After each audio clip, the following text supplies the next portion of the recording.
And that was Zuriel with the international news. Now let's get into our news in detail. As we begin this edition of our news, let us inform you that on Friday, President Paul Kagame chaired a cabinet meeting that discussed various policies as the country experiences a steady recovery from COVID-19.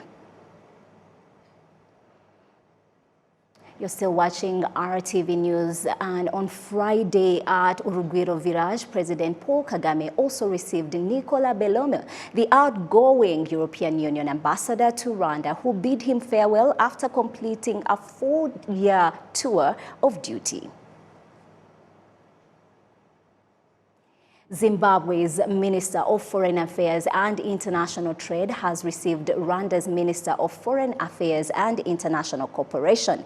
They discussed strategic bilateral issues centered around the promotion and deepening of the already excellent relations between the two countries.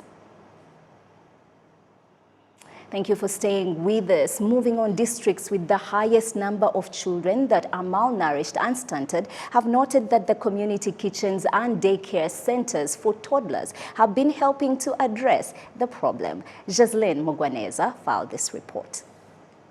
Vedast Manzindori lives in Ngororero district. He lives with his 3 grandchildren, and one of them was abandoned by the mother at just 6 months of age. The mother left the child with me when he was just 6 months old. I took care of the child, bought milk for him and vegetables, and sometimes I would buy other types of foods and give them to him. This child, as well as other children that are stunted and malnourished, are followed up by health community workers on a daily basis. According to nutritionists in Muhorero sector, the efforts that have been made to fight stunting and malnutrition in the sector were effective.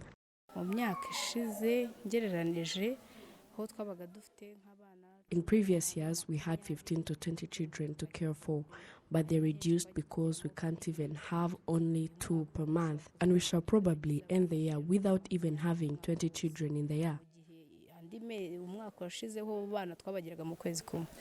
According to 2014 to 2015 Demographic and Health Survey, Ngororero District ranks first in having the highest number of stunting, which is 55.5%, but reduced to 50.5% in 2019-2020 and 42% in the last fiscal year. Working together to find solution and create a sustainable plan to address the issue is becoming more productive.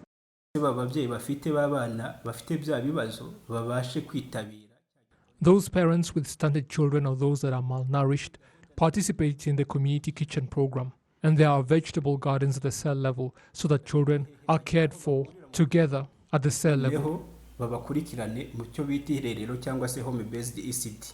In 2021-2022 fiscal year, Ngororero District spent 820 million Rwandan francs in fighting child stunting, and it is expected to spend over 1.2 billion Rwandan francs in the 2022-2023 fiscal year.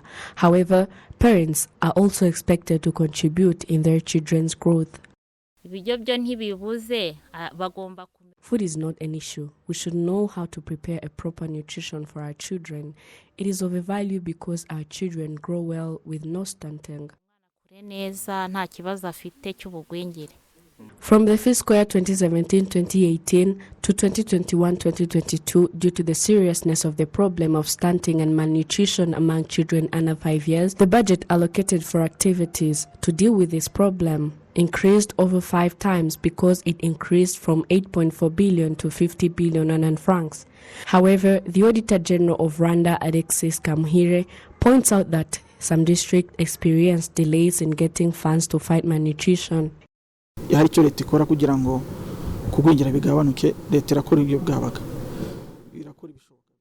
government has done a lot to reduce stunting because the institution in charge of solving the problem was established. But in our assessment, we pointed out that there is a delay when it comes to the money reaching beneficiaries, with delays of between 10 and 280 days, which is also a problem.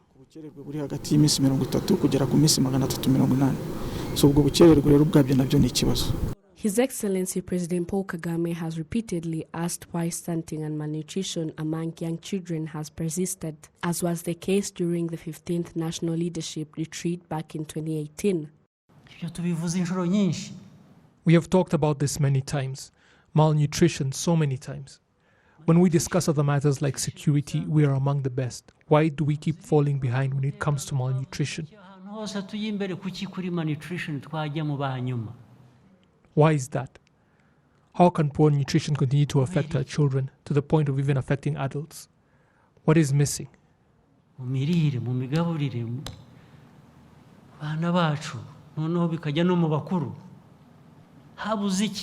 So far, 33% of children are stunted at the national level. In 2014-2015, 39% of children were stunted in the entire country. More effort is needed to solve this problem so that Rwanda can solve its goal of reducing child stunting in children under 5 years to 19% by 2024. Ghislaine Mugwaneza, RTV News. Thank you, Ghislaine. Now, 24 military officers from the Eastern Africa Standby Force have concluded a 3-week training at the Rwanda Peace Academy that will assist them while on peacekeeping missions. Saljan Hore with the details. Military officers undertook the 3-week training entitled the African Union Military Expedition Mission Course with the objective of acquiring the skills they will need on such missions. You learn how to break through ambushes that may have been set up, as well as demonstrations. Even though we do have skills we acquired from our respective militaries, we also need to learn of the directives provided by the UN so that we may all be on the same level when we come together. We tend to conduct these missions in different countries where people have different religions, different cultures, different beliefs. But this course has been able to actually put us as participants, and me in particular, in line that I can actually work or operate from anywhere in the world. We need to act without favor to any party. More such trainings are planned for personnel on the East African Standby Force. Currently, we have lots of missions within the African region, so ESF now, our officers needs to take part in those missions. So we need to have them ready and equipped with the necessary skills so that they are able to participate whenever they are called on to deploy. So we will continue with our relationship with the Rwanda Peace Academy to offer such courses for our forces, both, all in terms of military and civilian as well. So hopefully next year we will have another one of the same courses, but based on the review that we have of this one, we will try to improve and make it more effective for our officers. The training is designed to reflect the reality on the ground when on peacekeeping missions. We try to recreate situations that are similar to what it's like when you are on peacekeeping missions, which is why some of them were wearing UN badges and more. The vehicles they were using may have had UN flags, and some of them may even have ended up kidnapped. They need to know how to conduct themselves when such things happen, and they do happen. This isn't just theory. We ask them to realize that what they were taught is important and should be applied. The 24 military officers who participated in the training are from Burundi, the Comoros, Djibouti, Ethiopia, Rwanda, Seychelles, Somalia, Sudan, and Uganda.